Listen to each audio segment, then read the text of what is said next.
Yo, yo, what's up, ladies and gentlemen? Welcome to the Think Big podcast. If you're thinking small, you're in the right place. Right here, we're gonna have the right amazing people, two amazing people actually today. We have myself, Alejandro Alvarez, and Marlon Johnson on the road too, man. How's the miles been for you? Yo, it's been good. We just wrapped up 41 miles for today. In the back of the RV, we got about a 30-minute drive, so I'm gonna be bouncing around inside the RV. We're going through Missouri right now. We just got into Chesterfield, and Yeah. luckily with everything we're doing right now, you guys know we're doing the Run Across America to raise money for the prevention of human trafficking.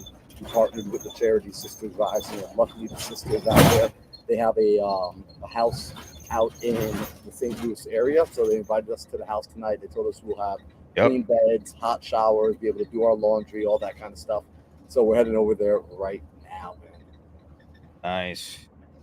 Nice, nice, nice, nice. Well, perfect, man. I think we're gonna talk about what we had last week. Now we'll jump right into it. This is part two of 10 reasons your business will not grow in 2024. I think a lot of people gain a lot of information and value from the last week episode. We went in depth. And as you can see, guys, we don't take shortcuts or rush things. That's why we made a part two, because we could have just finished all 10, but probably wouldn't emphasize on the information you needed to hear. And last week, I'm going to go through a quick breakdown, and you guys can watch the last week's episode. We'll probably leave the link here in the chat. And last week was number one is you don't know how to hire. Number two, you're using the wrong marketing channels. Three, your current system isn't scalable. Four, your friends. Five, you lack focus and discipline. Six, you don't know how to prioritize things in your business. And that's where we left off last week. Yeah, and let's if you're cool with it, I want to take it back Mm-hmm. for a moment back to the number five, because as I was running today, what I like to do in the mornings while we're out here on the roads in the morning, uh, I'll listen to usually an audiobook, maybe a podcast. So I've been able to get a lot of time to consume new information. I go in and out of seasons of information consumption during like work season. I'm not really consuming any new information because I'm implementing, but out here on the road there isn't really any time to implement, so it's a lot of information consumption. And what I've been picking up and gathering and regathering as I'm listening to people that have built seven-figure businesses, eight-figure businesses. I was listening to a podcast this morning with a former employee of Meta, formerly known as Facebook. He was employee number 30. He had worked directly with Zuckerberg in his early 20s, putting together Facebook. And check this out, Alejandro. He said in this interview, he's being interviewed by Lewis Howes. Lewis asked him, hey, what are some of the things that you learned from Mark Zuckerberg? Right? You got to be employee number 30. That's a pretty intimate setting to be learning from one of the wealthiest individuals on the planet, one of the most influential people on the planet. And he said, you know what? Actually, something that stood out to me was during the time of Facebook startup, he came to Mark and he said, yo, we should basically roll out this product so that we can start bringing in profits and revenue to the business. Like, dude, we're growing rapidly. We need more funds. We got to be able to pay new people. We need money. And he said Mark took him into a room, right? The founder of Facebook took him into a room and wrote on the whiteboard one word: 1 billion. So I guess two words. He wrote 1 billion on the whiteboard. And he said, my only focus is getting 1 billion users on this platform. If it doesn't have to do with getting 1 billion users on this platform, if it is not directly benefiting that end goal, then we're not doing it. We're scratching whatever project that you may come up with. And talk about hyper focus.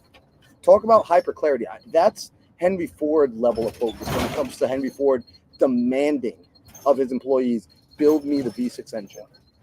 I want to emphasize this. If you're listening to this podcast right now and you are feeling stagnant in your business, you're feeling stagnant in your life, odds are you don't have a clear picture. And in fact, I would actually bet 100% certainty, with certainty, I can diagnose your problem. You don't have absolute clarity on your business. You don't have absolute clarity on the vision that you want to build. And if you're missing that clarity, you're going to get lost. You're going to start wandering off, and that will cause your business to fail. So I just wanted to make sure we came back and emphasize that fifth one right there because that's huge. But Alejandro, we're going to be rolling into number 6, right? Oh, I'm sorry. Yes, number sir. 7. Number 7, yeah. And looks the CEO. He said, "Damn, no, Sam. I wanted to thank him big time for, Hooking us up. yeah, hooking us up. I'm in talking TIFF high class this month because of him. I'm taking TIFF class because of him. Thank you guys too. This is the best wholesale podcast ever. Thank you, Mr. CEO. That's really much appreciated. And congratulations on hopping on TIFF's class. I heard amazing things about her. But yeah, let's jump right into number 7, which is you don't have or know how to get free money. Wow. Okay. Mr. Marlon, when you first started, did you started with money? Did you instantly just, hey, let me drop a whole bunch of cash into this marketing for my wholesale business or for whatever business you wanted to start in? To a degree, yes and no. Let me talk about that. And I'm coming through, Alejandro, or is my freezing? You just froze on my screen. Oh, you're good. You're good. So yeah, so let's talk about this because this is one of the biggest issues. A lot of people getting into business are lacking capital and they don't understand how to effectively raise capital. And most people think the holdup is I don't have enough money, and it's less about money and it's more about access to capital. So when I got into real estate, for example, I didn't have a lot of money. I had $3,000 saved up in my bank account. That was actually about it. $3,000 was basically my life savings, and I owned a car. My net worth was $5,000, and if you count the credit card I had that had a $3,000 limit, my net worth was $8,000. The very first thing I did when I got into business was I invested in my education. I invested in getting a mentorship program and going out and getting somebody to teach me how to do real estate. And in order to do that, I had to go and effectively buy a $25,000 mentorship program. To get that money, I had to tap into the access to capital that I had, aka the bank of mom and dad, aka the bank of my family members and friends and family and credit cards and all that good stuff. I had to get creative, right? We talk about creative financing. I got creative in order to essentially take that first leap of faith. And it's been a skill I've been using ever since to buy property, to fix and flip homes, to add to my rental portfolio. I primarily have every property I've purchased. I've never used any of my own money. I use what we call OPM. And a lot of people, their business is stagnant because they don't understand how to raise the capital and how to get access to free money. And free money comes in multiple forms. When I was wholesaling, Alejandro, you know how expensive this business can get. Buying data, paying for dialers, paying for CRMs, paying for new systems, buying every new widget that every guru is telling you need every next month because they get an affiliate to that thing that you buy. The interesting thing about this, Alejandro, is there's different ways to access capital without needing to borrow money. For example, I needed data in order to make my business grow. I realized I was able to connect with buyers in my market that I would be selling the deals to who were open to spending money on marketing. How do I know? Because they're willing to pay assignment fees, which essentially is their marketing budget. They're open to spending money on marketing. I came to them and I said, hey, would it be okay if you bought the data? I'll call the data. I'll have my team work the data. And in return, you get first right of refusal on, right? Like you don't have to compete against other people as long as you're okay with me putting a fair assignment on it. This is another being able to tap into what we call free money. So a lot of individuals need to understand you want to tap into free money. If you're building your business, you want to figure out how do I tap into capital and how do I get access to capital and access to resources by figuring out how to bring value back into the marketplace, bring value to other people. So Alejandro, for you, tell me, like, what do you think about when you look at knowing how to get free money? Honestly, when I hear about getting free money, it's just for me, it's like, okay, you have to put your time into it. Like when I first started, I had $0, honestly. And let's just put in perspective for my wholesale company how I first started is I literally just got on the phone. I found a list, got on the phone, started calling. You know what? Maybe the list cost me $50. I think I made like $3,000 that same day of finding that list. So that was a great investment. But all I had to do was just get on the phone and start cold calling. I mean, that's something I didn't want to do, nor was I happy to do. It's just something that was needed to do to propel forward. And at some point, I think we had maybe over 17 employees with all the VAs we had. And now we slim it down a lot tighter. We have more systemized process in place, which is great. But I mean, either way, there's so many other ways to get free money. You can literally go out, reach out to someone like Marlon or myself. Hey, do you have any leads you need help with selling? Yeah, I do. Okay, great. Here's a lead. And you can disp with a deal. Let's say you're good at this position. You can go disp with a deal. That didn't cost you anything but your time and find a buyer and just JV on it. Joint venture. Partner up with the person and you can make an assignment fee over from a deal you didn't market for, you didn't pay for, you didn't cold call, you didn't have to underwrite, nothing. You just, hey, I have a buyer, and you can start doing that very easily to find buyers. Just build connections. Go into Facebook groups, look at all the buyers. Hey, I saw you comment, and here's a little hack, guys. You can go on the Facebook group and search deals. I don't know, just put Dallas, Texas, and you'll see people posting deals, and you'll see buyers putting their emails below. DM them. Hey, I saw you're looking for deals in Dallas. Can you tell me a little bit about your buying criteria so I can send you deals? And then now what you do is you go look for wholesalers that are posting those type of deals. Let's say you can even reach out to the same guy you find them under. So like, hey, how often do you get wholesale deals? I have buyers that are looking for deals because a lot of the wholesaler that post deals on Facebook, they don't take the time to build a relationship with those buyers that are making comments. They just send them an email, and if they don't like it, that it is what it is. But if you take the time and build relationship with those buyers, they'll be more than likely to start buying deals from you. So that's really how easy you can start getting deals for free. Just build the connections, find the right people, and just send them over to your buyer. The CEO say you guys dispo JV deals. Can you elaborate a little bit on your question? What do you mean? Like when you have multiple JVs on there, do you guys dispo JV deals, like a deal that has a JV already?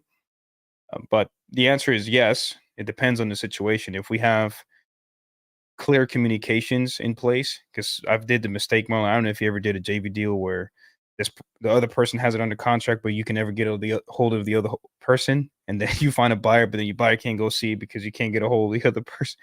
Those are horrible situations. So as long as you have the clear expectations and have communication with the person, you'll be good to go. Yeah, of course I'm down to JV with you guys. I'm always down. I have a process in place. A lot of people submit us deals. We underwrite it. Because we've seen people sending us deals where they have it in a contract for 150. They put ARVs 300,000 when really the ARV is 190. I'm like, oh, that's not a good deal. We're not gonna waste time and just put those deals. But that's really how you can get free money, and it's step by step formula. Go to Facebook, search a city, you'll find deals, and you'll find hundreds of buyers under those deals. Build a relationship, tell them what they're looking for, go find wholesalers, ask them if they're open to JV, send it to your buyer. Make sure you have a JV agreement signed. Because if you find a buyer, you have nothing signed, there's nothing protecting you. That person could just run off and take your buyer and make money on their by themselves. I've seen it happen. I don't know why people would do it, but you have to protect yourself. Love it, man. All right, so let's talk about this next one. Let's look at this. We're looking at the 10 reasons why your business won't grow in 2024. And number 8, this is huge. You're afraid to invest in leadership. In your leadership in particular. And when we talk about investing in your leadership, this is arguably something that I see a lot of individuals get held back with. They will have initial success in something, and it's usually an ego thing. You have initial success, you start to add more on your plate. You look at yourself in your business and you say, like, I'm the best person to do this, therefore I'm going to keep doing this. And you basically try being the same person while also growing your business. Unfortunately, that's not the same thing that gets you to level one, isn't the same thing that gets you to level two. I've experienced this, I'm going to call it like a stunt in growth. And as I was trying to grow, doing more of the same did not start to add growth. You have to become a different person. So when you talk about investing in your leadership, when we say investing in your leadership, I'm talking about getting yourself around different circles, getting yourself around different mentors, going and seeking out answers from people that are at higher levels as you continue to grow and as you continue to level up. Investing in your leadership is equivalent to, if you're an athlete, going from junior varsity to college to the league. You have to continuously keep looking at how do you level up. And if you're afraid to invest in your leadership because you're afraid of, here's the typical reasons people are afraid to do this. One, it's the financial cost. Investing in yourself typically is going to cost you money or time. Usually both. It's absolutely going to cost you both most of the time.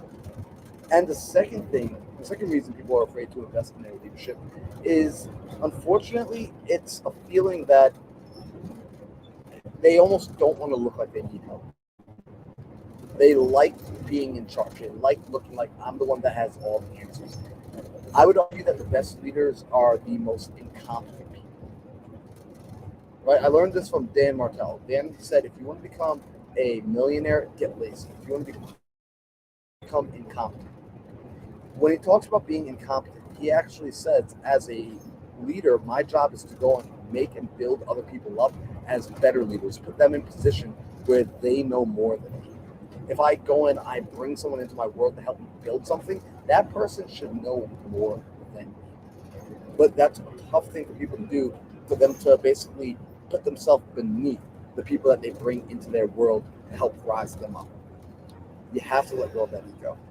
But Alejandro, let me ask you, have you seen entrepreneurs get stuck and stagnant because they're afraid to invest in their leadership? Yeah, absolutely. I see it all the time. And you have to look at this differently. You have to ask yourself, how much is this costing you not to do? Ask yourself that question and think about it really. If you're stuck at something, let's say I don't know, man, let's say you're making $5,000 a month and you're trying to get to $15,000 a month, but you can't. You just make 7K and go back to 5, maybe 0. What is it costing you to not make that $15,000 a month? Well, let's just do the math really quick. Let's say you're already making 5K. That's $10,000 extra per month. Times 12, that's $120,000. So think about it this way. Okay, great. If I don't invest in myself, let's say, Marlon, what do you think, hypothetically speaking, what it would cost to get information on how to make 15K a month? I'm going to assume that's not even a big, expensive guru To make on wholesale. 15,000? In wholesale. Yeah, in wholesale. In wholesale, to like I don't know, someone's program to make $15,000. I imagine they're about to sell it for like $1,500. Yeah, $1,500. So are you afraid to invest $1,500 and leave out $120,000 per year? You have to start thinking about stuff like that. Now, it's going to cost me $1,500. I don't know if it's worth it. Well, do the math. You're trying to get to 15K a month. How much is that worth to you? Marlon, would you pay $20,000 right now if somebody told you can make $120,000 back? Easy. So I would Easy. do that, and then check this out. Here's one of the big things. When it comes to leadership, as you're building a team and you're bringing people in to help you build your business, you're bringing people in to help you grow your business. You have to think about the people that you bring in. Your job as a leader is to actually grow your people. Your job as your leader, when we talk about investing in leadership, it's also investing in growing them. Right? The job of the CEO, the job of the business owner, the job of the founder is to grow people. And the people that you grow, their job is to grow your business. Patrick Bet-David recently wrote a book, Choose Your Enemy. Marlon, can you speak just a bit louder? I tried. Is there too much noise happening inside here? Yeah, I can hear you fine, but sometimes the noise will kind of overtake it. Got you. So Patrick Bet-David recently wrote a book called Choose Your Enemies Wisely. And Patrick Bet-David's an entrepreneur that I highly, someone I look after. I read his books. I love that dude. He speaks about this when he was growing his business. He grew a company that he just had a $400 million exit in about 4 months ago, 4 or 5 months ago. And he talks about how the number one thing, or one of the number one things they focused on, was growing their people, investing in their people's leadership. Invest in your people, grow your people. He would take money out of the accounts and pay for them to go and get further training, pay for them to go to conferences, pay for them to be a part of masterminds, give them all the resources. You need to do that for yourself and your employees. Not every employee. You're not going to do this for someone who's brand new who just joined your team yesterday. You're not buying them $10,000 mentorship. But if you have a director, if you have a leader in your company, don't be afraid to invest in their growth as well. Because as you grow your people will grow your business. They'll take care of your customers, and they will innovate. So just want to make sure that doesn't get missed. I need to order that book. Did you already read it, Marlon? You go ahead and order that. Yeah, great book. Perfect. All right. Well, perfect. Let's get right into the other one. Again, ladies and gentlemen, that was you're afraid to invest in your leadership. Do not be afraid of doing that because it's going to cost you tons of money. Do the math. Ignorance cost. Is that what they call it, Marlon? Yep. Cool. So we have number 9, which is you're afraid to invest in mentorship. Is that very similar to the last one, or we can elaborate a little bit more? Because Marlon, I know you and Sam really go crazy on the mentorships. Yeah, so the mentorship, being afraid to invest in mentorships is different than being afraid to invest in your leadership. Okay. With the mentorships, typically when we look at mentorships, we're looking at mastermind groups, we're looking at joining into different communities. And what can unfortunately happen, and Andrew, I'll answer that later. What can unfortunately happen in mentorship programs, I can just tell you with my own word, right? When I was in business, well, not when I was in business, when I was getting started, I was concerned about spending money. I looked at mentorships, I looked at masterminds, I looked at joining into communities as a cost versus an investment. And some of you do the same thing. And here's how I want you to look at it. Relationships are going to be the thing that grow you, that take your business to the next level. And inside of mentorship programs, yes, you're going to find information, and it might be that you need to help unlock everything. But typically, you're going to find other people in your field. You're going to find other people in your industry that you'll be able to collaborate with, that you will be able to JV with, that you will be able to sit down and have conversations with. You want to look for pairs. As I join mentorship programs, as I join masterminds, as I get a part of communities, what I personally like to do is I like to look for inside those spaces the top producers. So Alejandro, you used to do sales, right? You did car sales. When you were inside the car sales world, when you were working inside of a dealership, did you find any other top producers around you? Did I find any top producer Yeah, besides like me? were there any other top producers inside your um, job? Yeah, I would say I always had one or two competition. It was like Right. maybe, yeah, go ahead. So you had some people who were top producers, and did you also have people inside the building who were not producers? Oh yeah. Hmm. Cool. So you were in the same environment, and you had people that were producing at a high level and people that were producing at a low level. The same thing happens inside of mentorship programs. This is the part that kills me. This is why people are afraid. When they're thinking about investing in a mastermind, I have a buddy who sells high ticket. He sells for people who have coaching programs. He sells for people who have masterminds. And so one of the major objections he gets from people is they're like, hey, well, how are the students doing inside that program? And when people ask that question, to me, it's kind of like, hey, the people that gym, what are the results they're getting? I don't care about the results of everybody that shows up at the gym. I just want to know what are the results of the top producers. Hey, who are the people that are producing at the highest level in your program? When you guys join into masterminds, look for the students who are producing at the highest freaking level. And look at this as a capacity to get access to them and the people who are teaching these. So when I look at mentorship programs, when I look at masterminds, when I look at communities, that's the way I assess it. And I say, are these groups of relationships worth investing?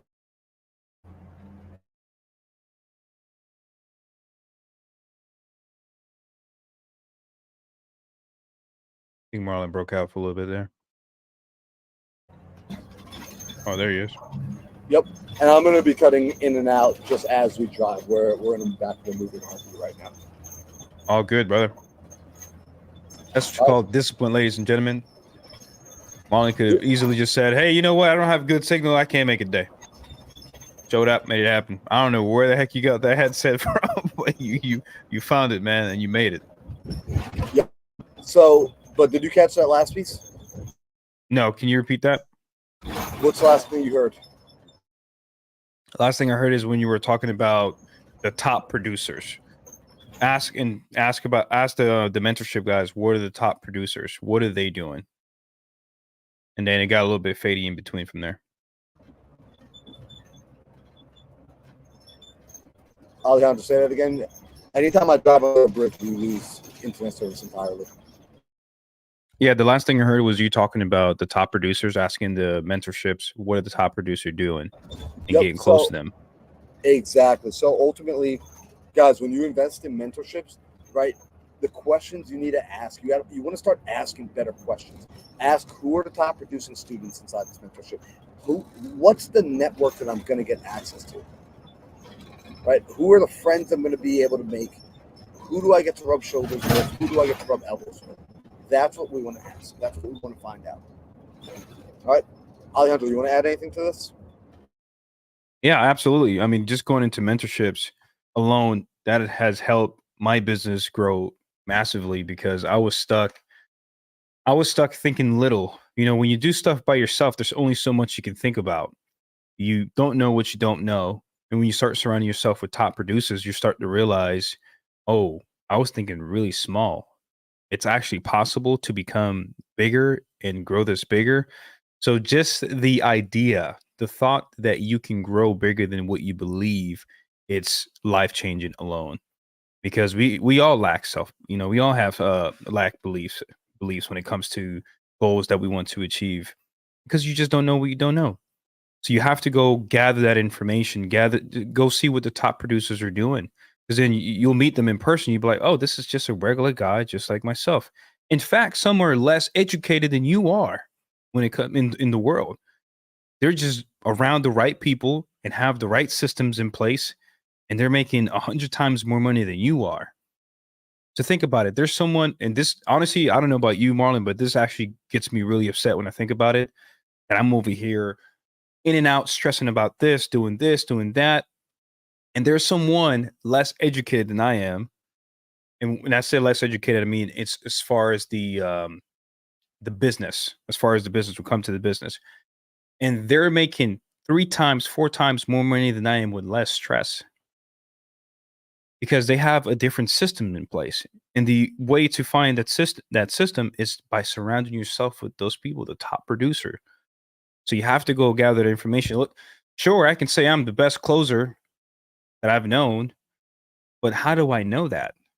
I need to go figure out the top closers. I need to go find more of them because I'm going to learn something from them to become even better and better every single day at what I do. So it's really important. It doesn't matter how good you think you are. You're always going to lack information to become better. And you're going to get that from someone else that's producing a lot more than you are. So don't get stuck in your own way because you can be your worst bottleneck and you don't even know it. So go out there and seek, be a student. I'm always a student, bro. I have a big pet peeves when it comes to like someone seeking information.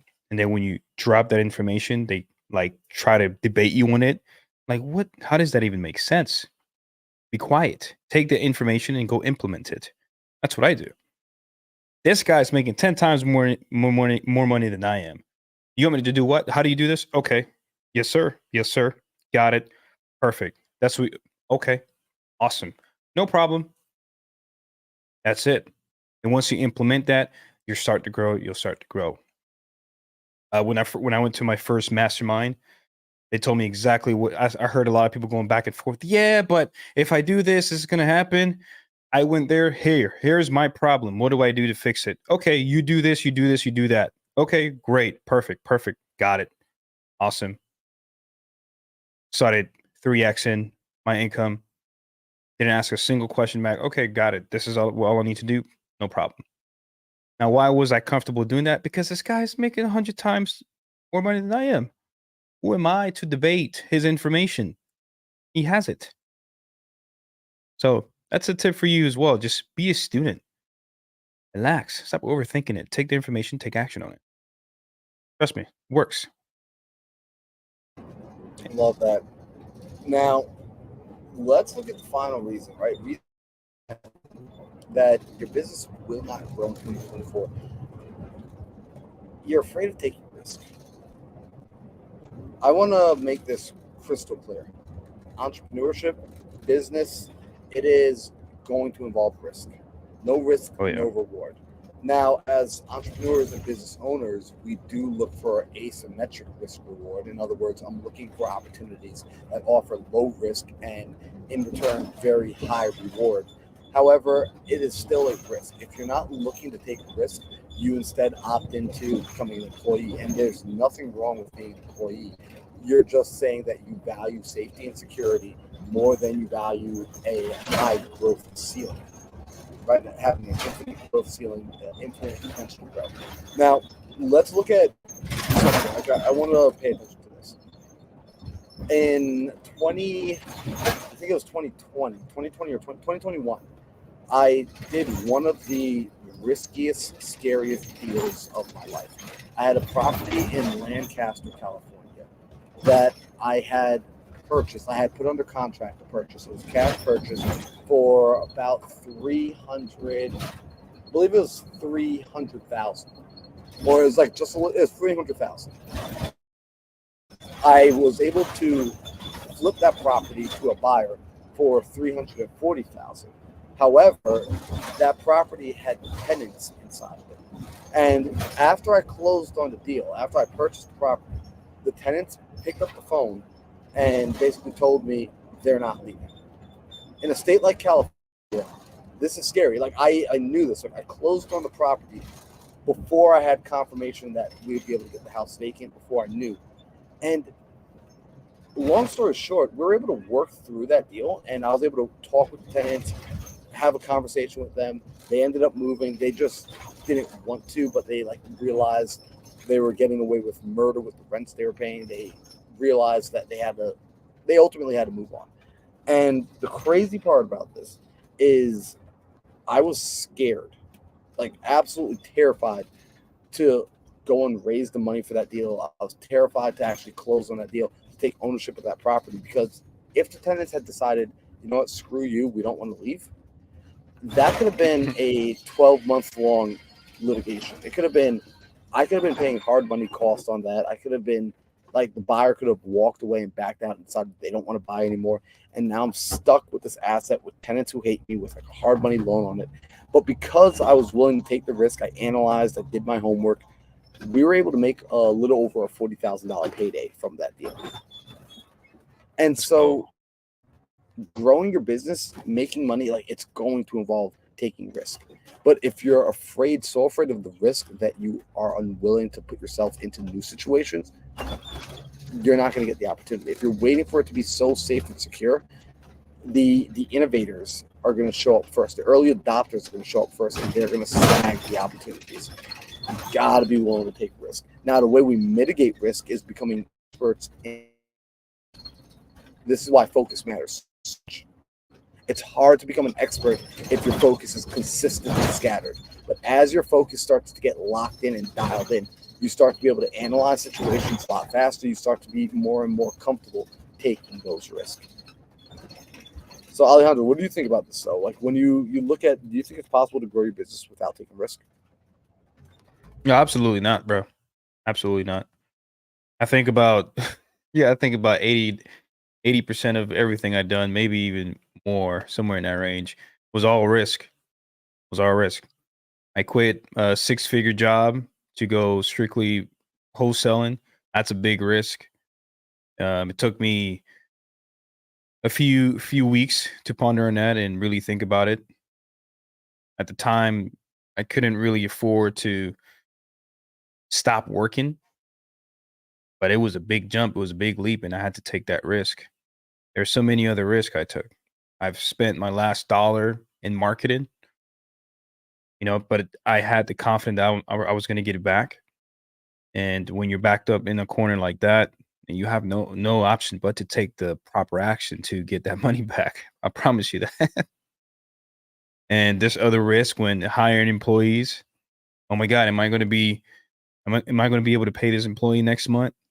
Those are risks. But meanwhile, you're taking the risk. Your business is growing. You're growing mentally as a person. You're growing as your business is also growing.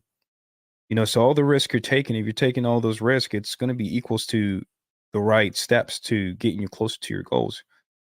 But if you think you're going to open up a blueprint and you take step by step by step and not taking any risk, and you think this is going to be a smooth process or it's going to be like a vacation at the beach, it's not going to be that. It's going to feel like a roller coaster. I never really I never really knew what the roller coaster thing meant, bro, until I really got into business. Oh my God, we made $100,000. Okay, great. Next month, what happened? We didn't make any money. Roller coaster. Wait. Oh, we're making more. Oh, the deal fell through. Oh, that's that's a real roller coaster right there. Emotionally, financially, we all been there. But it's all worth it. You're taking the right steps and you truly believe that what you're doing is for the right cause and you're going to achieve your goals and you have the right people in place, the right system in place, and you're open-minded to becoming better and better and invest in yourself, invest in your team. The math is always going to equal to success if you do it that way. And guess what? One day somebody may come behind you and take it all away from you, but that's okay. Because it's not what you have in your pocket that matters, what they took away.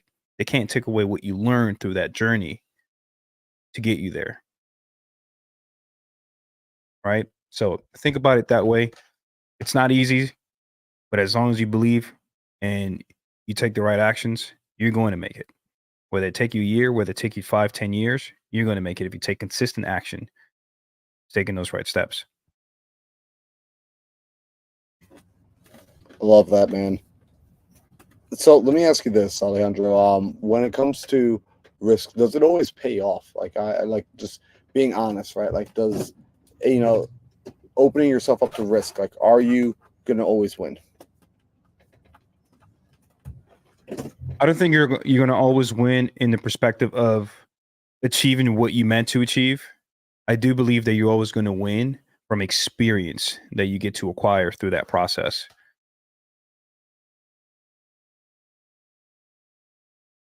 Does that make sense? Yeah, that makes sense. We just are like in the middle of transitioning right now inside here in Darby. What state are you in right now, bro? Missouri. Oh, nice. Yep. But yeah, that's literally all I mean. I mean, if you're going to, some risks are just going to backfire. You'll be like, oh crap. But then you're going to learn what not to do next time. But you win because of the information you acquired, but you didn't win because you didn't achieve what you meant to achieve. But it also depends on what you look at more, what you focus in more. So let me ask you this, right? Like, what are you focused on for your business in 2024? Is it a main focus to like what's your focus right now for 2024? Main focus is the system, the consistency of the system, the lead generation, the consistency where I don't need to be there for the company to succeed. because if I need to be there, I'm always going to be a bottleneck because I have other things going on. I have to take care of this, but I need to have a system in place where my team can always win. Right, every single time someone can win, make sure they're achieving their goals financially, numbers wise, and having the right system in place where you can put the right resources in front of your team so they can make the necessary. Oh, okay. So they can make the necessary funds they need to make and get closer to their goals. That's really what I'm going to focus on. Oh wow, it's dark over there already, man. Getting dark. That's going to be the main focus for me this year, 2024 system, and implementing a lot of the lessons I've learned from the mistakes, because there's tons of mistakes I did in 2023 that I will not be doing in 2024, but I will implement the lessons I've learned from it to get me closer to my goal. And oh, are you in the driver's seat now, dog? Yeah, I'm in the driver's seat. Yeah, sorry, we're just like getting in somewhere. I actually might need to jump off just because we are being the charity that is housing us tonight. They have somebody staying after to have the doors open. They have the security guard and one of the sisters here staying after to have the doors open. So I might need to help the guys get some stuff inside. That's sorry for walking around and just trying to get things coordinated on the road. It's been really, you guys already know this. It's not the easiest thing in the world to keep any sort of routine. All good, brother. Go ahead and handle that, man. Alejandro, I appreciate you. I appreciate everyone hanging out here tonight. I'll let Alejandro wrap up the call for tonight. Alejandro, you're good on your own? Yes, sir. Let me know how everything goes, man, and good luck. Yes, sir. Appreciate you, brother. Yes, sir. Perfect. You guys are here by myself. You guys have me to myself, to yourself now, and I got some pretty cool tools I forgot to even use. Marlon was here. Are they? Let me know if you guys can hear it. You guys hear that? You guys hear that? I'm gonna get crazy in here.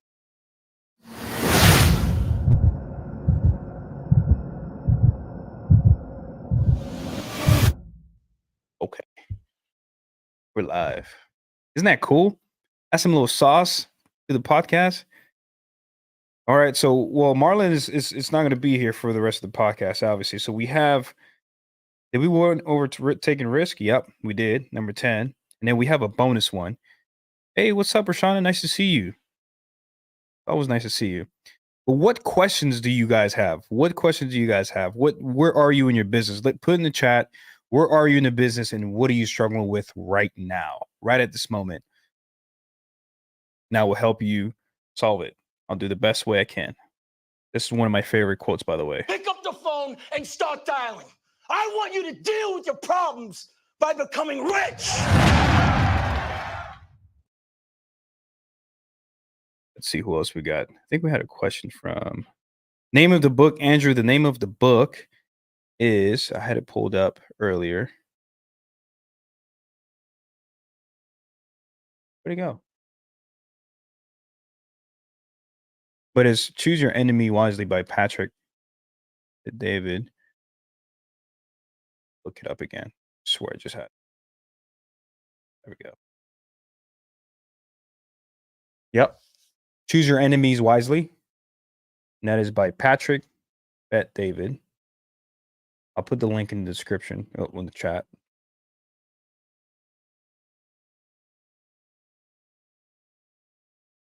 Let's see. Share to all. Okay, cool. The link to that book is in the chat, ladies and gentlemen. Let's see. Karen said, right now I have issues with prototype and timing. When you say prototype, Karen, do you mind elaborating a little bit?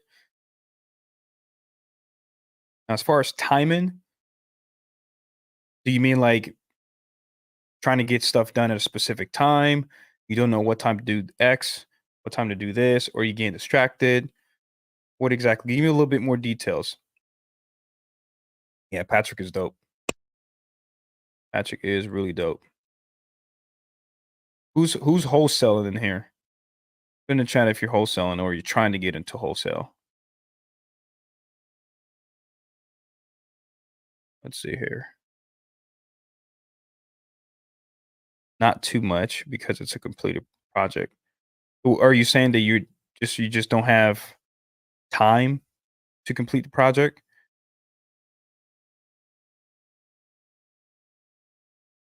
Mr. CEO say I am just going nationwide now. What does your system look like, Mr. CEO? And do you have trouble with anything? At some point I was doing nationwide, and I started narrowing it down, and there's a few reasons for that, and I'll share with you. Perhaps it can save you from doing the same mistake that I did. But I don't know. You probably have a way better system right now than I did back then. But going nationwide when it comes to wholesaling, the challenges you face is not having consistency. And that's because you don't have specific buyers in those markets. And it's going to be harder to move those deals.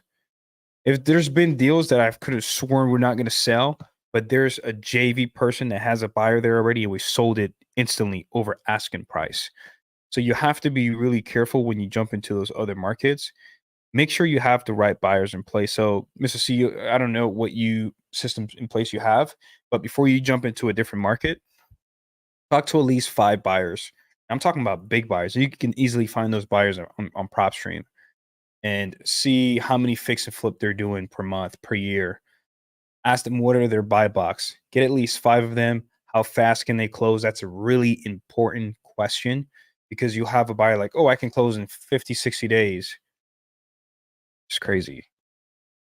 It's a lot of anxieties to wait for a wire for 50 to 60 days. So there's some buyers that can close literally tomorrow. I have those type of buyers.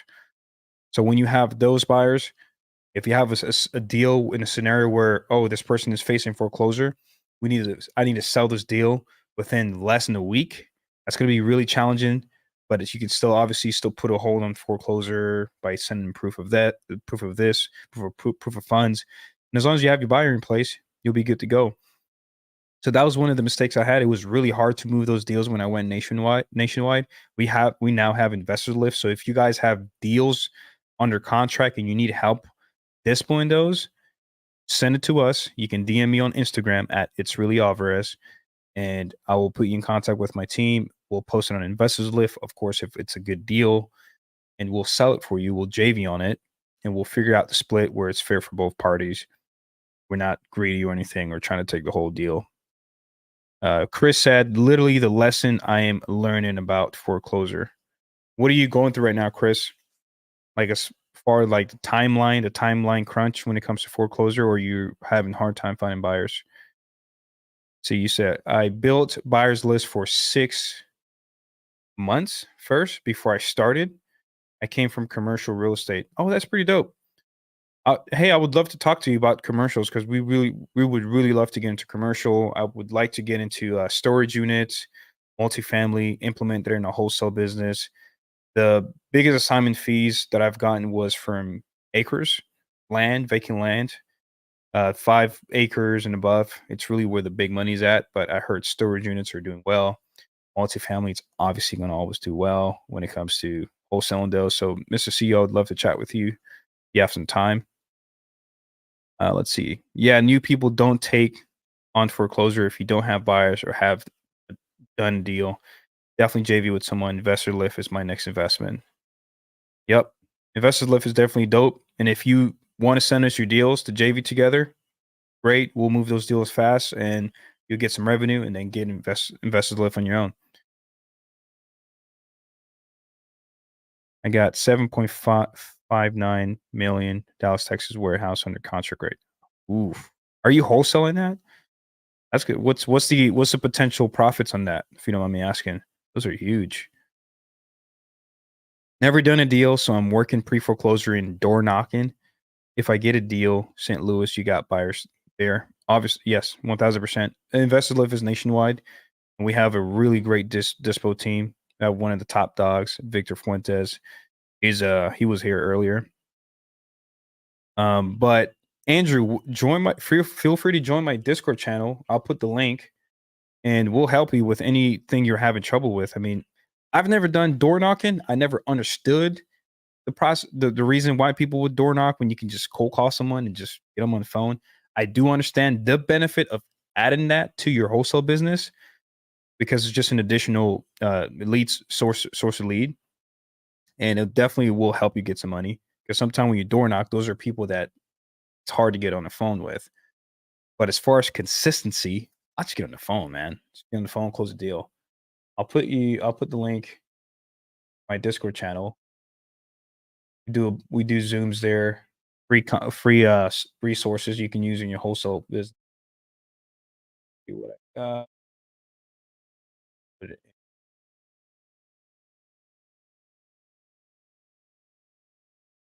Here we go. The spread is $1 million. That's what I'm talking about. That's what I'm talking about. I think the biggest spread we've done was 1% of that. So congratulations to you, Mr. CEO. I definitely want to get into commercial for sure. So please, any tips you have, feel free to share. Let's see. Any tips or a summary for budgeting for a marketing campaign, including CRM, data, dialer, etc. So it depends, really. That's obviously going to depend on a lot, but a summary for a budgeting, I would say get the most important things first, Zane. I don't know what your systems are, but if you're not going to be the one consistently cold calling, which 99% of people who try to do that are not going to be consistent. That's why people get a VA, a virtual assistant. So I would make sure that's a priority. Get a virtual assistant. Learn how to pull your list properly, because if you have a virtual assistant and you're providing them with the incorrect motivated list to get a deal, you're just going to be throwing money at your budgeting market, and it's just going to drain you out. So you want to make sure you have the right list in place. And again, you can join my Discord channel. We'll show you how to pull a list. I've done tons of looms on how to do that. And CRM, we use Podio. I have a guy that does automations as well. So if you're looking for a guy to do automations for you in Podio, let me know. Feel free to send your information and I'll connect you with him. I'll put you guys in a group chat or something. Let's see what else we have. But I would say roughly number wise, $1,500 to $1,000 a month. You have a pretty small, decent system in place that can get you 1 or 2 deals a month. That's what I would aim for. Yeah. Trying to wholesale. Let me know what you're having trouble with, Zane. Love to help you out. Trying to wholesale. Let me know. Chris, I think you're the one you said you were doing door knocking, right? Yep. See what else? Max appraisal, JV in it, though. And we won't let it go that high. Need to move it faster. Oh, yeah, absolutely. Yeah, I'll tell everyone $3K a month minimum. For how many months to make sure I don't run out of money again? Zane, me personally, 3 months is cool. I think the market has changed since that was actually ideal. But me personally, if I was to start over and I really had to have money to get a wholesale deal, which you don't, you can really get a wholesale deal for free. But if I wanted to start my own system, I would gather 6 months worth of budgeting, because it takes about first 90 days. You're really just building up your pipeline. And what's crazy, Zane, is most people I've encountered with, or most people I've talked to about wholesaling, they literally quit right after 90 days. It's the craziest shit I've ever seen. I'm like, hey, it's going to take 90 days to build your system up. Keep it going. If you're cold calling, your conversion cycle is going to be 9 to 12 months. So take your time. If you're doing something else like paper lead, PPL, that's going to take you roughly about what was it? Was it 3 months? Yeah, 1 to 3 months. So it's a lot faster, but it's more expensive. So PPL is definitely a good marketing strategy as well, Zane. Again, I have other information on how to do that. Just join the Discord, but there's tons and tons of places you can get PPLs. You can literally Google that. 10 DLC, 19 protection really took away. Yeah. CEO, what's your name, man? I'd love to call you by your name, but Mr. CEO, the 10 DLC, the Texan really took away a lot of cheap ways to lock up deals. Dude, Texan was the shit back then, for sure. When I first started, you can literally just start texting people, no problem. Nobody's concerned. You'll get some F bombs from sellers here and there, or hey, you're a scammer or whatever, okay. But there was no problem. No one is shutting you down. And you'll make easy 10, 15K a month just texting.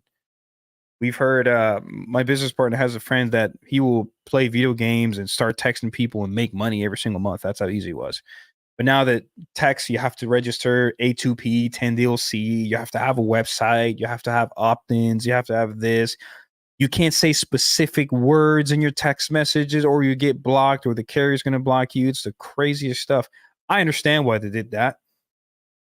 It's just gonna encourage people to do more legitimate business in a way, but it is a hassle. It is a hassle, especially when it was already easy, and now you have to transition into this complicated system, which is fine, but it's a hassle. Definitely a hassle. Let's see. Yeah, 9 to 12 months for cold call. Yep. I'm gonna do Yeah, Zane, if you join the Discord channel, I'm going to do a Zoom specifically on going over those things. It's going to be free Zoom, of course. It's all free, guys. Okay.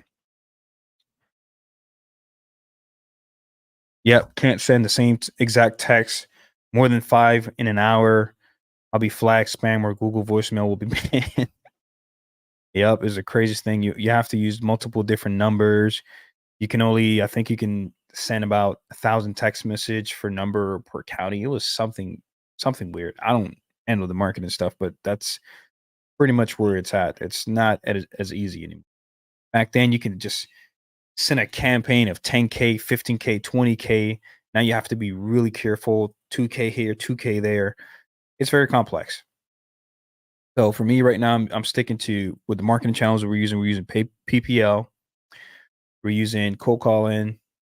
We're doing JV. What else are we doing? I think we're doing dead wholesaler, but that's kind of like cold calling anyway. But dead wholesaler leads for sure is one of them. And for sure, JV is a good one. So that's what we're sticking to. I don't know if we're doing SMS. I think one of our JV partners is doing SMS, but he's going through the hassle every single time. Cool. Well, that's it, ladies and gentlemen. Again, don't forget, if you want to know more information like wholesale, feel free to join my Discord. I'm going to start doing more free Zooms, how to get started and what system you should be using, because we're constantly wholesaling, so we know what's not working anymore. Other than that, thank you for joining. Thank you for participating. We appreciate you participating. If you gain any value from this podcast today, all we ask for is share with your friends. Share with them on Tuesday. If you share with them today, they'll look at it and they'll no, tell them to come to the live. Share with them on Tuesday, 5 minutes before, 1 minute before the live. Yo, I'm watching this podcast. You need to watch it right now. They're live right now. Go watch it. Okay. And if some people they go on Instagram, they tag us, they post their biggest takeaway. That's much appreciated. Shout out to Mac for always doing that. I appreciate you, brother.